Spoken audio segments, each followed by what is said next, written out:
I'll share my screen.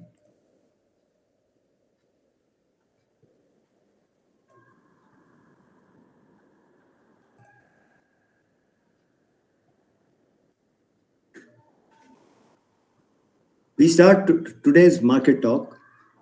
Whatever India charges, we charge them. So frankly, it no longer matters to us that much whatever they charge. This is what Trump said.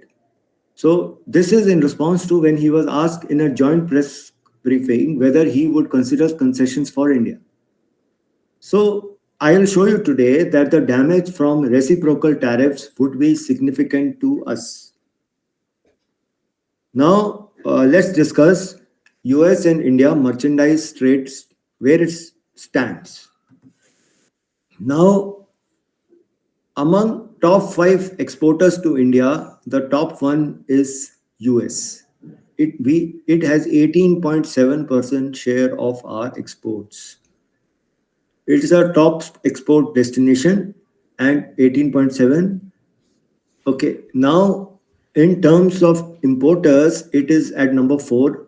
It is 6.3%. So at we had exported roughly 53 billion in the first 8 months of FY25 to US, and we had imported roughly 29 billion in the first 8 months of FY25. So the net trade deficit with the US was roughly 23 billion in FY25 from April to November, and roughly 35 billion in FY24. This is what Trump doesn't like. Now, which are the critical issues which we export?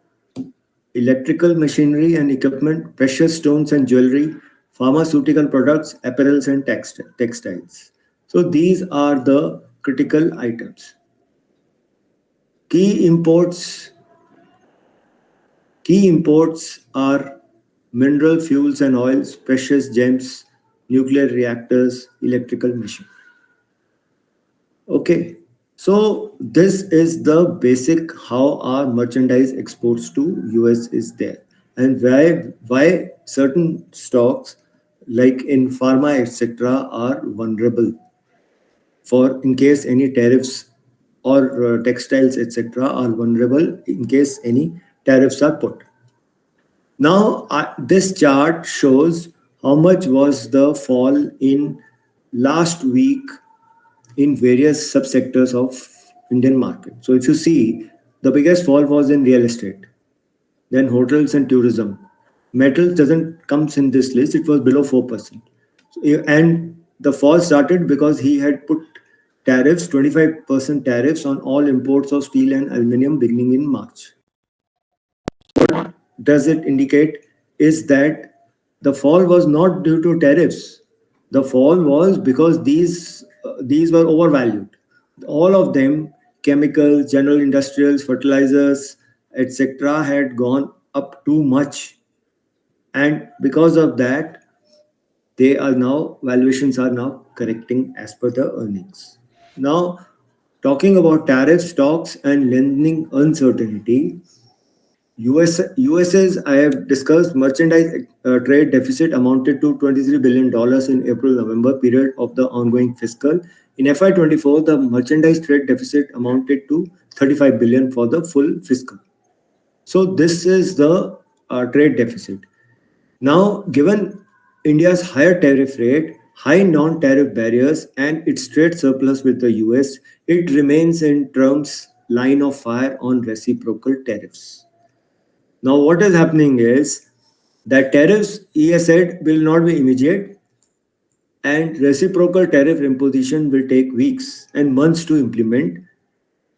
So there will be some negotiation. But the problem is the market doesn't like uncertainty. So the environment will remain uncertain for that duration till the time it is finalized, because there will be a lot of talk, lot of stuff on the Twitter, etc. on these issues. So things will go on. So the latest salvo, as I told you, was on import of 25% tariffs on import of all steel and aluminum beginning in March, and eventually it will get negotiated. That is not there. But India's and our trade surplus is just 35 billion, which was in FY24. So India faces challenge from large-scale tariff imposed on other countries, which can lead to an inflationary spiral in the US, leading to a high dollar index and pressure emerging market currencies to depreciate. So this is the problem because our trade surplus is modest compared to other countries like China, etc. So our concern is more of depreciation of currencies, like a depreciation of Chinese yuan could particularly impact India as it may push India to follow suit, influencing its import costs and export competitiveness. With a negative current account deficit, such a situation would have further economic risks. Now, the basic problem is that this general idea of unpredictable policies is the one which is spooking the markets, and that is why every rise is getting sold. So, what is going to happen is that tariffs will impact the demand for Indian goods by making them expensive if wherever we are selling, and we are pretty vulnerable in agriculture, chemicals, textiles, and transportation. Transportation means the class 8 trucks, which are basically exported by companies like Bharat Forge, etc. So, as I have shown you with the data, metal stocks have not fallen much. It is the general idea of unpredictable policies which is creating a fear or spooking the markets. Now, direct impact of tariffs on all imports of steel and aluminum into US would be negligible on India because we hardly import or export anything to the US directly. However, there would be indirect impact which would be significant because already the international steel prices are trading at a discount compared to India's domestic steel prices. India, the second largest steel producer in the world, turned a net steel importer in FY24. Now, this has impacted the margins of India's steel majors. Not only will international steel prices correct further, steel from countries like Vietnam, South Korea, and China is likely to find its way into Indian markets. Now, as I have shown you, the sharpest fall was seen in reality, mid-cap and small-cap segments of the market. Sectors and segments which had rallied the most are bearing the brunt of this volatility. Now, as long as tariff tantrum continues, the global economy would be on the edge, waiting for the next blow. In this uncertain economic environment, investors would rush to safety of the dollar. This would increase the foreign outflows from risky emerging market assets, including Indian equities. Now, given the high yields in the US, tariffs introduced, the dollar is very strong because the yields in the US are high. Now, tariffs introduced under Trump, latest term, are basically political negotiation tactics rather than trade strategy. So they want to make other countries also reduce the tariffs which they are charging on US exports. This makes the tariffs unpredictable and cause a great deal of uncertainty for economies all around the world because you're not sure where your currency would be after 2 months. So how do you take a risk on currency only? Forget about anything else. Uh, Now, what has happened because of this is India Nifty VIX has spiked from about 13.6 at end of last week to more than 15, and the sectors and segment which had rallied the most are bearing the brunt of the volatility because these tantrums or these instructions from Trump come in ebbs and flows. So the stock market volatility is given; it is not finishing very quickly. Now, coming to India specific issues, over 1 lakh crore, or that is in rupees, or US 15 billion of additional spending on consumption as given by the budget will lead to a tax benefit for the middle class. So this should help some discretionary consumption in specific areas such as affordable cars, two-wheelers, and consumer durables, etc. But government needs to spend endlessly on infrastructure, as that is the only solution for economic growth, that is building infrastructure in India. Now, in addition to that, the government must create resources and not fritter away resources for political gains, basically revenue expenditure. Now, what is happening is, because they are not spending on infrastructure or creating capabilities, but direct orders for large areas such as fighter jets and submarines to PSUs, India ensures that it will always depend on foreign companies for technology. Like what is happening with HL, they don't have a technology, so they are dependent on US for engine, and then they are delaying them. And have you found any PSU innovating on any aspect till now? Actually, there was no need for a rate cut if the policy stance was still neutral and global risks were cited as challenging. Now, that 25 basis point rate cut by the RBI failed to cheer the market, and now, even after the rate cut, we are seeing a free fall. Uh, Only thing which these rate cuts did was it has increased the currency's vulnerability.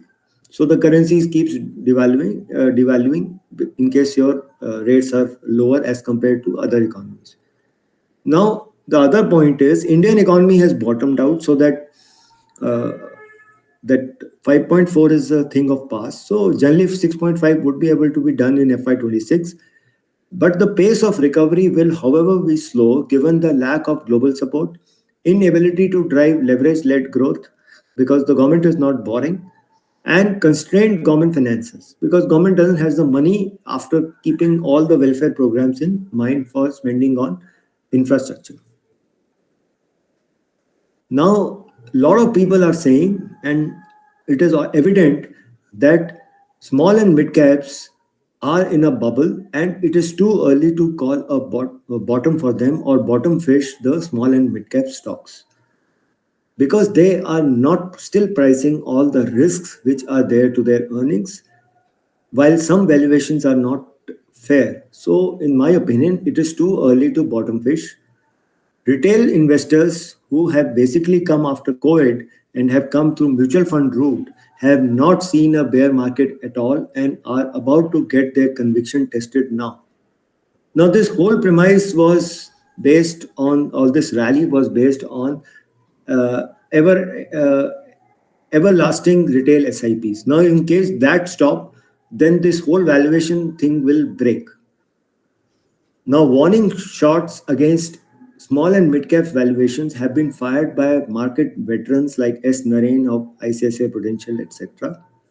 Now, this week also saw immense volatility in the rupee, with speculators testing the RBI after its rate cut and the central bank intervening massively to teach them a lesson. Rupee tumbled to a record low on Monday, roughly closer to 88, but within a day staged a comeback due to RBI intervention. But there is no conviction of the levels of the rupee because everybody knows that there is a big intervention by the RBI. Now, coming to US technical aspects, now this is very interesting. You must see this very carefully.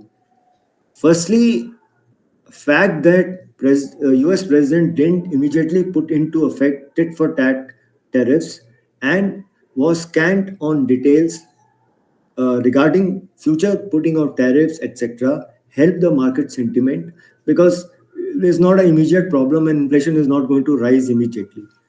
So, favorable producer inflation report for January came soft. It helped overcome the shock of higher consumer inflation. Now, Fed follows the producer inflation data and not the consumer inflation data. Now, since the producer inflation report came softer than expectation, and also the US retail sales slumped in January, indicating a pullback by consumers after spending spree because they are worried about higher prices, so they are not spending adequately. So the soft reading on retail sales revived bets of a Fed rate cuts and pushed the dollar and the 10-year bond yields lower. I'll show it to you these very clearly. So the money markets are pricing a rate cut by September, and dollar index has hit a 2025 low. So if you see here, now this is dollar index. From 100, it was going up and it crossed the 61% retracement level of nearly around 109. And now it is retracing. And now last week it corrected below. And this is the made a fresh low in 2025 below the 20 EMA. So it is heading lower. So that is because of this reason. Now this is the dollar rupee I spoke about. It went up to 88 odd level, and then because of RBI intervention, it has come down. So now it is at 86.58, etc. So let's see where it goes from here. But the trajectory remains downwards. US 10-year yields also, which were heading to 4.8 odd, have corrected because now they are pricing in a rate cut. So it fell after this producer price inflation data. So it has come down to around below 4.5, so which is positive. And Brent crude prices are also coming down because more people are expecting more Russian oil and gas is going to come to the market. Gold prices also halted their rise. It went above 2,900 but has halted, but it remains in an uptrend. Copper had spiked last week on the premise that there will be some tariffs which will be put. So people were hoarding copper. But now, since the tariffs were delayed, so it corrected. So there was nothing else related to copper extra demand or some growth in the economy, etc. Bitcoin has also halted its rise. It's below $100,000. So it's waiting for the next news to give a further moment. Now, Nasdaq made nearly a fresh high based on meta results and lower US bond yields. So it went up and it's in an upward trajectory. So the trend is clearly up and it's above the 20 EMA. Similarly, with Dow Jones, it was up 0.55% last week and is above 20 EMA. So that is not a problem. Now coming to India, India VIX rose all days and is now 15 plus from the level of 13 odd it had reached. It is at 15 plus, hence you're seeing more volatility. Now coming to Nifty. So Nifty, this is the weekly chart. So if you see, it fell 2.68% last week and it is making this ABC pattern, which is a declining pattern. So from here you may get a rise and then the fall may continue. So this is the problem and it is below 20 EMA. So all the traders who are long would be as it is losing money on cost of carry only. On daily charts, you must see this very carefully. There is a 50 EMA has crossed the 20 EMA from the top, which is a death cross, so which is considered to be very negative. And we have had 8 straight days of fall now, and it is trending lower, making lower highs and lower bottoms. So right now it is poised at 22,800, and if this level goes decisively, then you will get another big fall. A big fall. And now if you see this on the hourly chart, so if you see here, this week started with this big dip at the open and then it kept going, went up to 22,800. Then there was a small bounce based on the PM's visit to the US, but that also fizzled out and then it made a fresh low at end of the day on Friday. There was a pullback, but that is basically short covering. So all the people who had gone short at the big opening or the beginning of the day would have squared off their position because they would not be sure about taking positions overnight. So there's nothing to be seen in this. Now, if you logically extend this fall by using Fibonacci extension, the first target should be roughly 22,535, that zone, and then 22,385. This is not coming in one day, but in my opinion, a breach of 22,770 intraday can lead to a big amount of squaring off of long positions and dumping of stock. So one has to be careful. Now, Nifty Bank is slightly more better in terms of positioning. It it was down 2.11% last week, and it has negated the green candle of last week. So all the bullish talk is over. So first support should be at around this 47,500 level, and it can eventually, if it breaks, it can go to 46,000 also.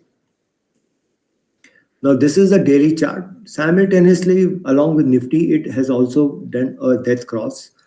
It was up for one day from the lows, but then it has broken. So this level of 48,800 is critical. So if this level goes, then it may test 4800, 48,000. Sorry, 48,800, and this is 48,000. So that is crucial to be seen. It made a double bottom, but that doesn't mean anything right now. Now, the reason it is not falling is because HDFC Bank is strong. It was just fell around 2% last week. So it is still poised on the weekly chart. It is still poised at around 20 EMA and above 50 EMA. So till the time it is above 50 EMA, it is okay. Reliance is weak, and it tested that 1200 level last week, bounced from there. Some buying must have come, but it looks weak on a weekly candle, a weekly chart. If it is below 200 EMA, that shows that it is really in a weak trend, and it is likely to be headed lower. Midcap Select fell 7.67% last week. It has broken the 50 EMA. So now it is headed lower. It can test this 10,500 level, which was the election day low. So that should be the next logical target for this. If you see, last week's high was 12,000. So you can see the amount of movement which has taken place in this index in a week only. Small cap index also fell 9.41% last week. Next logical target should be 15,000 for this, which was the election day low. So let's see where it goes. But this is looking definitely weaker. Now I'll cover two stocks today. First is IRB Infrastructure. It has not received any road segment orders. So the EPC order book declined to rupees 3,200 crore versus 4,000 crore Q on Q. Operations and maintenance order book is still at 28,300 crore, continues to provide visibility. The aggregate toll collections across all assets reported 21% year-on-year growth during third quarter FY25, while adjusting the number of newly added assets, it was up 6% year-on-year. A pickup in large build, operate, transfer bought and toll, operate, transfer TOT awarding over the next 6 months remain the key catalyst for this stock. Now, what is happening is for last 6 months, there are no road EPC oblique BOT oblique TOT orders have been given, or whatever minimum one or two have been given. The IRB hasn't got it. Now, NHAI's focus is shifting towards TOT monetization. Our IRB is a key player. Rupees 44,400 crore BOT pipeline provides near-term visibility, awarding yet to start. It has changed the accounting for its investments in InvIT and JV. Hence, in third quarter FY25, it reported a gain on InvIT as per fair value adjustment booked in revenue of rupees 230 crore and one-off gain as exceptional item above PBT of rupees 5,800 crore. It didn't make any difference to their cash flows, thus reporting a PAT of 6,000 crore. There was no impact on cash. It's just an accounting entry. IRB's balance sheet net debt to equity ratio at 0.6 provides an avenue to fund growth because the debt is lower, so they can bid for a lot of projects. Generally, in all these BOT and TOT projects which are awarded, generally IRB, because of its size and balance sheet strength, gets around 30-35% of the award. So let's see where it goes. Now, last quarter, year on year, their net sales were up 2%, EBITDA was up 11%. For 9 months, it's a static, nothing has happened much. They're just up 2% and EBITDA is up 6%. EBITDA margin has around 48%, slightly improved now. Profit before tax was up 10%. PAT, adjusted PAT was down 65%, excluding the exceptional item. And for even Q on Q, it was down. For 9 months, it is down 27%. The It has got three segments: construction, BOT, and InvITs and others. Right. So the main segment is construction. In construction, there is no growth. There is a degrowth of 6% because they're not getting new projects. And EBITDA has also declined 8%. Even in BOT, the EBITDA declined. Margins of BOT and InvITs are higher. But if you see the revenue-wise, construction is the bigger one. The margins have also generally declined for construction, though the BOT and InvIT margins have improved. Now, NHAI has identified 33 projects worth rupees 1 trillion, that is 1 lakh crore, which will be part of next tranche of TOT monetization. So there are so many projects while length, वगैरह. So generally at around 30-35%, they should get of 1 lakh crore, 35,000 crore worth of projects. So let's see what happens, how if they are awarded. Now, toll collection across key projects has improved. Now, their major sources of revenue in terms of toll collection are in three projects. First is this Mumbai-Pune Expressway, where they get around 450, they got 452 crores. Then Ahmedabad-Vadodara Super Expressway, where they got around 204 crores as toll. And this Hyderabad Expressway, IRB Golconda Expressway Private Limited, where they got around 200 odd crore. Roughly, if you get around 200 crore, roughly it is 65 plus 65 crores per month or 2 crore per day. So, but the overall toll revenue was up with some new things coming in, up 20%. So this is their major source of revenue visibility. There is a decline in FY25, and adjusted EPS has now come down to 1. It's expected to be 1.3 in FY25. It is expected to go up around 10 to 15% over the next 2 years, and ROE is also come down a lot because lower margin things like InvITs, etc., are coming into their revenue stream. And EBITDA margins are expected to remain at these 45% levels. So next year, FY26, they are expected to do around 1.7, in FY27 around 2.2 EPS. So taking a mean of around 2, this stock at around 25 times, 20 to 25 times should be fair value. So that should be around 40 to 50 rupees. So it has reached that level in this fall. If you see this, it's making lower highs and lower bottoms. So now in this fall, after the results, etc., let's see where it stops. And for this stock, you have to monitor what construction awards and BOT, TOT awards they are getting. Next stock is BLS International Services. This is basically a visa and consular services company. Revenue from operations rose 17% year-on-year to 513 crore, led by an 87% surge in digital service segment following the integration of Adelphildis solution, excluding earnings from iData and the visa and consular service posted tepid revenue growth due to seasonality factor. So the key component of the business is visa and consular service that is not showing any revenue growth. EBITDA grew 78% year-on-year to 158 crore, with EBITDA margins expanding by 1,000 odd basis point, 10% year-on-year to 30%, aided by shift to self-managed model and iData integration in the visa consular business. So because of this digitization and the products they have bought, the cost has come down because of that. The management is targeting an EBITDA margin of over 30% in coming quarters. Number of visa applications grew to 9.08 lakh from 7.15 lakh year-on-year. This data includes visa application processed by iData. As of December 31st, 2024, BLS, including its controlling stake in ASPL, operates more than 41,500 customer service points and over 136,700 touch points across India.